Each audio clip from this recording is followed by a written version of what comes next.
Et le premier cas qui a été proposé, ça m'a plu parce que on est vraiment dans le cœur de l'entreprise, la cuisine de l'entrepreneur. C'est leur bébé qu'ils ont créé ensemble, donc l'émotionnel est exacerbé, les enjeux financiers sont extrêmement importants, et bien évidemment, il y a une notion d'urgence vu ce qui se passe et par rapport au fait que c'est extrêmement tendu entre tout le monde.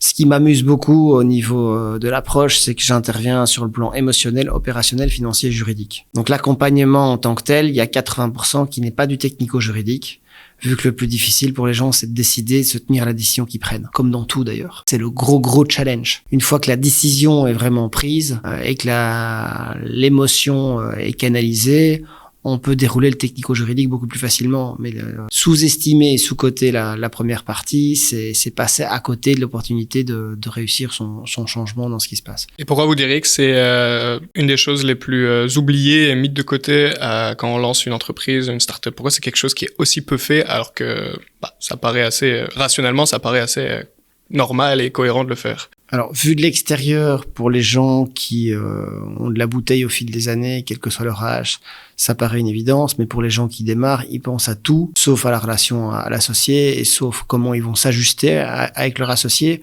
Leur priorité, c'est le product market fit, c'est le revenu récurrent, c'est le marketing pour développer la marque et le branding, et c'est bien évidemment les ventes de la boîte. S'il n'y a pas de vente, il y a pas de business.